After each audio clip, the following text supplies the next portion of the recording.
चलिए आज हम लोग बात करते हैं भारत पर कर्जा कितना है। क्या कर्ज कितना है, विदेशी कर्ज कितना है, अभी ये चर्चा का विषय बना हुआ है। खासकर जानते हैं आप लोग इंटरनेशनल मॉनेटरी फंड IMF जो दुनिया भर का महाजन माना जाता है। क्या दुनिया भर का महाजन, महाजन समझते हैं ना, जो कर्जा देता है माना जाता है। उसने भारत को चेताया है, हमारे देश को चेतावनी दिया है कि अगर कर्ज लेने की या कर्ज बढ़ने की प्रवृत्ति यही रही तो आने वाले समय में कर्ज चुकाना काफी कठिन हो जाएगा। ठीक है, एक आकलन के अनुसार मार्च 2023 में भारत पर 200 लाख करोड़ का कर्जा था। कितना? 200 लाख करोड़ का कर्जा था और सितंबर में यह बढ़कर 205 लाख करोड़ का कर्जा हो गया। तो कितना बढ़ा? 5 लाख। कितने महीने में? 6 महीने में। ठीक है, कह सकते हैं कि मोटे तौर पर प्रति महीने, हर महीने कितना बढ़ रहा है? 1 लाख करोड़ का कर्जा। तो IMF का कहना यही था कि इस तरह अगर बढ़ते रहा तो GDP के आंकड़े को कर्जा ही पार कर जाएगा। नहीं समझे? अभी माना जाता है GDP के 90%, 90% के आसपास कर्ज है। तो अगर यही हाल रहा, जो बढ़ने का दर है कर्ज बढ़ने का, तो हो सकता है GDP के 100% से पार कर जाए। तो हम लोग देखेंगे कि भारत पर कर्ज की स्थिति क्या है, इस पे केंद्र सरकार का कितना कर्जा है, राज्य सरकार का कितना कर्जा है, घरेलू कर्जा कितना है और विदेशी कर्जा कितना है। समझ में आई बात? घरेलू कर्जा अगर ज्यादा है तब तो ठीक ठाक स्थिति है, विदेशी कर्जा है ज्यादा तब चिंताजनक स्थिति है। दूसरी बात, कर्जा 2 तरह का होता है जिसको आप लोग पढ़ते होंगे अर्थशास्त्रीय भाषा में, हार्ड लोन, सॉफ्ट लोन। ठीक है, दीर्घकालिक ऋण, अल्पकालिक ऋण। अगर सॉफ्ट लोन ज्यादा है तो स्थिति ठीक है, हार्ड लोन ज्यादा है तो स्थिति चिंताजनक है। दीर्घकालिक ऋण है कि लंबे समय में चुकाना है तो स्थिति ठीक है, अल्पकालिक है नहीं तुरंत चुकाना है, कुछ ही समय में चुकाना है तो स्थिति चिंताजनक है। कर्ज का मोटा मोटी नेचर बता दिए ना। स्थिति कब ठीक मानी जाएगी? जब घरेलू कर्जा हो, विदेशी कर्जा नहीं हो या विदेशी कर्जा कम से कम हो। घरेलू कर्जा मतलब क्या है? घर के अंदर। ठीक है, जैसे आप घर के अंदर कर्जा लेते हैं ना, माँ बाप भाई बहन ये सब से, तो ठीक माना जाता है। बाहर वालों से लीजिएगा तो दबाव में रहिएगा। तो भारत सरकार ने कहा भी है कि जो हमारे पर कर्जा है वो रुपया में ज्यादा है, इसलिए चिंता की बात नहीं है। तो हम लोग भी एक एनालिसिस करते हैं, क्या स्थिति है उस पर बात करते हैं।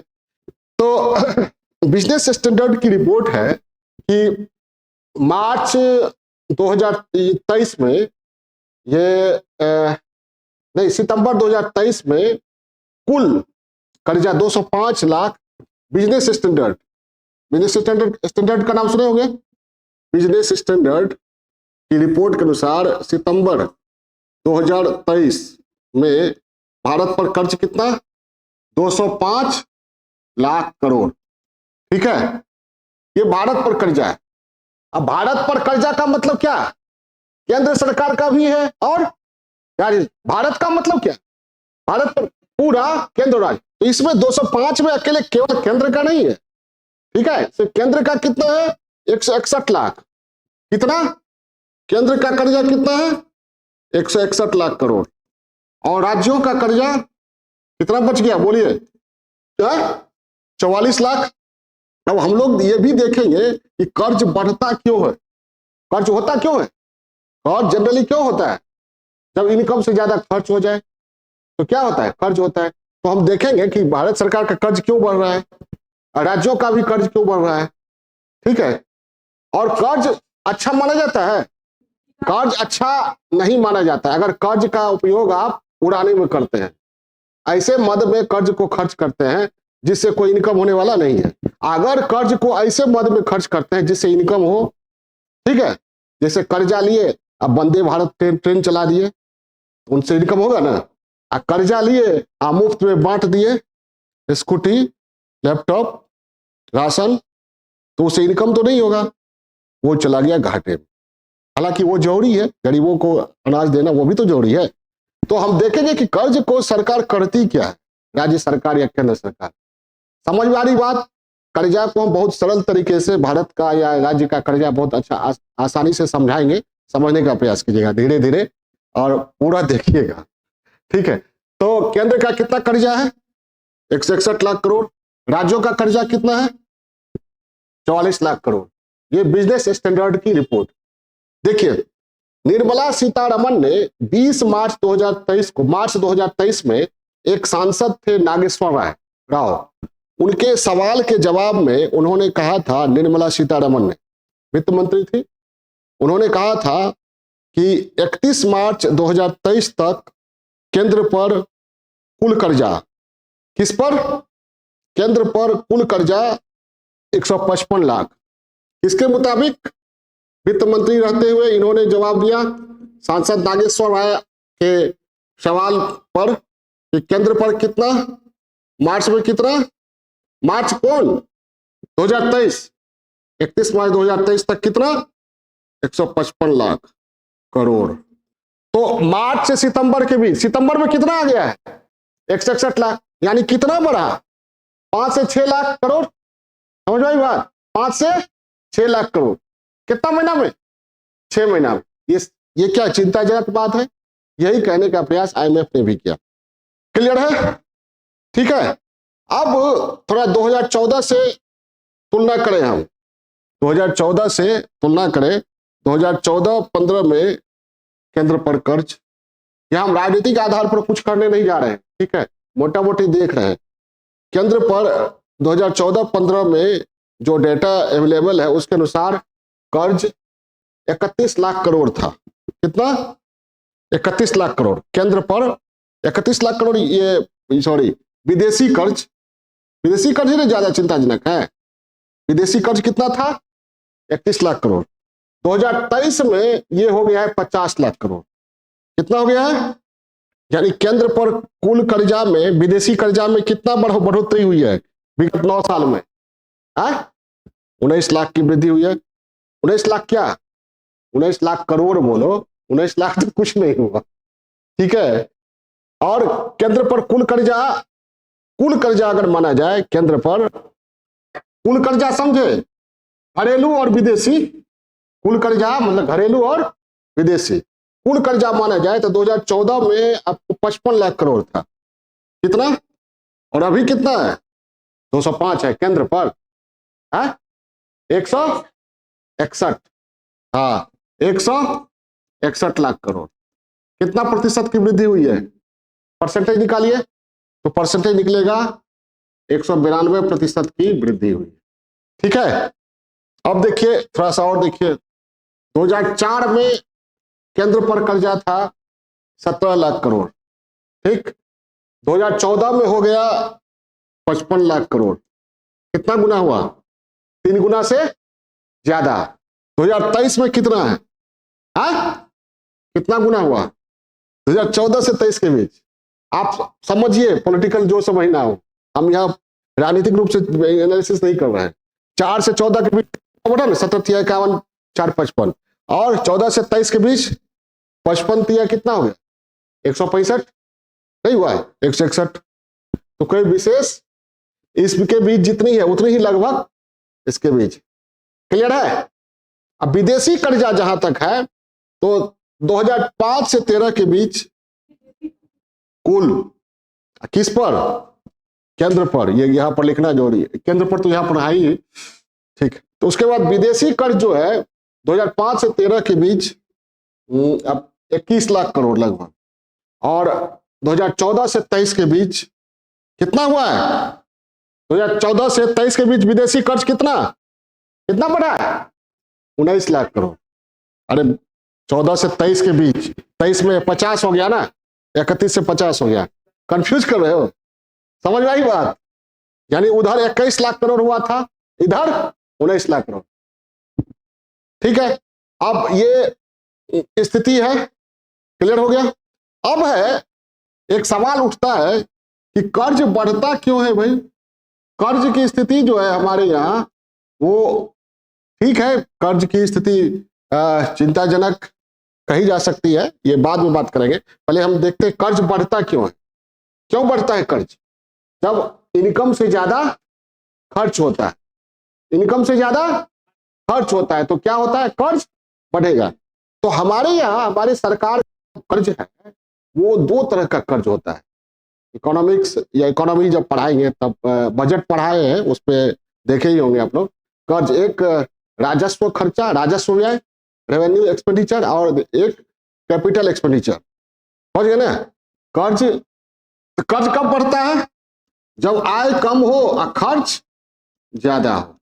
और खर्च जो है वो दो तरह का मैंने बताया, एक राजस्व व्यय और दूसरा पूंजीगत व्यय। राजस्व व्यय में चार तरह का होता है, एक सब्सिडी, दूसरा प्रशासनिक खर्च, प्रशासनिक वेतन पेंशन वगैरह, तीसरा डिफेंस पर खर्च, और चौथा जो कर्जा लिए उसके इंटरेस्ट, जो कर्जा लिए उसके इंटरेस्ट पर। क्या क्या बताया मैंने, सब्सिडी पर, प्रशासनिक खर्च, डिफेंस पर खर्च, और जो कर्जा लिए उसका इंटरेस्ट। तो ये सब खर्च ऐसा है जिससे कुछ मिलने वाला, लौट का इनकम होने वाला नहीं है, इनकम होने वाला नहीं है। कैपिटल खर्च में क्या होता है, इंफ्रास्ट्रक्चर पर, जैसे वंदे भारत सरकार ने बनाया, एयरपोर्ट बनाया, ठीक है, हाईवे बनाया, कोई सरकारी कारखाना खड़ा हुआ, तो वो क्या, उससे क्या होगा, इनकम होगा। इंफ्रास्ट्रक्चर या कोर इंडस्ट्री में कुछ हुआ, या सरकार ने कर्जा लौटा दिया, सरकार पर कर्जा था, कर्जा लौटा दिया, तो जो हर साल ब्याज दिया जाता था वो बचा ना। या फिर सरकार ने कर्जा दिया, उसका इंटरेस्ट है क्या। तो पूंजीगत व्यय उसी को कहते हैं, कर्जा लौटाया या कर्जा दिया। समझ में आई बात, एकदम सरल भाषा में समझिए। तो ये जो खर्चा है, इस खर्चे के कारण अगर कर्ज बढ़ता है तब तो ठीक है, नहीं समझे। इस खर्चे के कारण अगर कर्ज बढ़ता है तो स्थिति ठीक नहीं है। अभी दोनों तरह का कर्जा बढ़ रहा है, ऐसे दोनों तरह का खर्चा बढ़ रहा है। जैसे देखिए 80 फ्री वैक्सीनेशन कोविड काल में दिया गया, फ्री वैक्सीनेशन प्रोग्राम चला ना, उसमें खर्चा हुआ। 80 करोड़ लोगों को प्रत्येक महीने मुफ्त अनाज, सरकार को कुछ मिलने वाला है उससे नहीं। 10 करोड़ महिला को मुफ्त सिलेंडर, उज्ज्वला योजना, खर्चा हुआ। 9 करोड़ किसानों को प्रतिवर्ष किसान सम्मान निधि से 6,000 खर्चा हुआ। पीएम आवास योजना में 2 करोड़ से अधिक लोगों को घर के लिए पैसा खर्चा हुआ। जल जीवन मिशन खर्चा हुआ। यानी बहुत सारी फ्री बीज योजनाएं सरकार चला रही है, कौन, केंद्र सरकार। तो घाटा बढ़ेगा ही, क्लियर है, क्लियर है। और ऐसा नहीं कि फ्री बीज योजना ही चला रही है, पूंजीगत व्यय भी हो रहा है। जैसे वंदे भारत ट्रेन चला, RRTS का नाम सुने होंगे, ठीक है, और ये रक्षा से संबंधित खरीद भी हुई है, और एयरपोर्ट भी बन रहे हैं, बन रहे ना, एयरपोर्ट का विकास भी हो रहा है, ठीक है, और रोड, रेल, समझ में आई बात। तो वो सब खर्चा क्या है, उसे क्या होगा, पैसा आएगा। कंसेप्ट क्लियर हुआ, खर्चा क्यों बढ़ता है, खर्चा कब अच्छा है, कब अच्छा है, जब ये खर्चा ज्यादा हो, कैपिटल एक्सपेंडिचर ज्यादा हो। जिस खर्चा से इनकम आए वो तो ठीक है, वो पैसा से पैसा बना लेंगे हम लोग, आप पैसा बना के उसी पैसा से कर्जा चुका देंगे। आप फिर मोटरसाइकिल खरीद लिए, अब मोटरसाइकिल रैपिडो में चला चला के पैसा वसूल करके मोटरसाइकिल का कर्जा चुका दिए, उसके बाद मोटरसाइकिल अपना हो गया। समझ में आई बात, क्लियर है। लेकिन ये पैसा मुफ्त में खिलाने का वो नहीं। अब ये केंद्र सरकार का ही नहीं, राज्य सरकार का भी आदत है फ्री बीज योजनाएं चलाने की। कहीं पर फ्री स्कूटी चल रहा है, कहीं पर फ्री मोबाइल चल रहा है, कहीं पर फ्री पोशाक चल रहा है, कहीं पर फ्री लैपटॉप चल रहा है, कहीं पर कुछ, कहीं पर कुछ, ठीक है। और उसका कारण जो भी है, राजनीतिक आधार हो या जो भी हो, वोट बैंक का, ठीक है। तो राजस्व व्यय जो है, ये जो है सरकार के चिंता का विषय होता है। इसलिए हम पढ़ाते हैं तो कहते हैं ना, ये SADI, शादी, यानी राज्य सरकार या केंद्र सरकार किसमें चौपट होती है, शादी में। समझ में, याद रहेगा ना, शादी, ठीक है। ये सैडिस्टिक है, उदास करने वाला, लेकिन जरूरी है। सरकार है किस लिए, गरीबों के लिए ना। तो छूट तो देना जरूरी है, लेकिन छूट तार्किक ढंग से दिया जाए, जो वास्तव में गरीब है उन तक, ठीक है, सब्सिडी का लाभ, छूट का लाभ पहुंचे। ऐसा नहीं कि जिसको जरूरत नहीं है उसी को मिलेगा, जिसको जरूरत है वो छूट जाए, छूट से छूट जाए, ऐसा नहीं होना चाहिए। क्लियर है? अब पता चला ना। अब सवाल उठता है ये कि भारत पर कर्जा कितना है जीडीपी का, भारत पर जीडीपी का कर्ज कितना है? देखिए भारत पर जो आंकड़ा हमको अवेलेबल हुआ जीडीपी का 90 जीडीपी समझते हैं ना, 6%। जीडीपी किसको कहते हैं? Gross domestic product. उसका डेफिनेशन क्या है? एक वित्तीय वर्ष में किसी देश की संप्रभु सीमा के रूप के अंदर अंतिम रूप से उत्पादित वस्तुओं सेवाओं के मौद्रिक मूल्यों का कुल योग ग्रॉस डोमेस्टिक प्रोडक्ट के नाम से जाना जाता है। तो जीडीपी का भारत पर जीडीपी का कितना है? 90.6%। IMF ने कहा कि यही बढ़ता रहा तो जीडीपी का 100% से पार कर जाएगा। अब अमेरिका का कितना है देखिए, यूएसए का कितना है? यूएसए का 133.3% है। हाँ, जापान का विकसित देश माना जाता है ना, 256.9% है। हाँ जीडीपी का, तब किसका? जीडीपी के मुकाबले में, जीडीपी के मुकाबले 256.9%। पाकिस्तान का 83.4%। तो आपको लगता होगा कि पाकिस्तान से ज्यादा है भारत पर, ठीक है? नहीं, अब खाली ये डाटा बता दिया जाए तो लगेगा अरे पाकिस्तान से भी खस्ता हालत है भारत का, लेकिन नहीं, ठीक है? पाकिस्तान पर कर्जा है जीडीपी का, उसके पास विदेशी मुद्रा भंडार कमाया हुआ नहीं है, उनको कटोरा लेके जाना पड़ता है। हमारे यहाँ वो स्थिति नहीं है। 600 अरब डॉलर से लगभग क्या है विदेशी मुद्रा भंडार, राजकोषीय घाटा, राजस्व घाटा, सब कुछ कंट्रोल्ड में, ठीक है? और IMF ने खुद भी कहा है कि ग्लोबल ग्रोथ का इंजन का काम करेगा कौन? इंडिया। तो इसलिए जीडीपी हमारा क्या है? ट्रिलियन में है, ट्रिलियन में है, चिंता की कोई बात नहीं है। और कर्ज जो है उसमें कर्ज का हम लोग क्या कर रहे हैं, ऐसा नहीं कि मुफ्त खोरी कर रहे हैं, नहीं समझे? कर्ज का पूंजीगत व्यय में उपयोग हो रहा है पूंजीगत व्यय। एयरपोर्ट बन रहे, सुन रहे, रेलवे और ये मंदिर वगैरह वगैरह, बहुत सारा एयरपोर्ट, हाईवे, रेलवे, कारखाने वगैरह वगैरह, बहुत सारी चीजें बन रही है, ठीक है? तो अब अमेरिका को क्यों नहीं, अमेरिका तो हमसे ज्यादा, IMF ने इसको क्यों नहीं चेताया, हमको क्यों चेताया? तो इसलिए कि अमेरिका का डॉलर बड़ी स्ट्रांग है, तो पास पैसा भी बहुत है, इकोनॉमी बहुत स्ट्रांग है, ठीक है? हर तरह से अमेरिका स्ट्रांग है, और पैसा भी और कर्जा भी लेती है अमेरिकी सरकार, तो घरेलू, ठीक, अपने रिजर्व बैंक से, अपने सेंट्रल बैंक से, ठीक है? समझ में आई बात? हमारा रुपया उसके मुकाबले थोड़ा कमजोर है, ठीक है? तो कुल मिला के स्थिति क्या कह सकते हैं, चिंताजनक है? नहीं, लेकिन सचेत रहने की जरूरत है। चिंताजनक नहीं है, इसलिए तो चिंता करनी है कि चिंताजनक न हो जाए। अब पूछा जाएगा क्यों नहीं चिंताजनक है? तो जीडीपी हमारा किस में है? ट्रिलियन में है।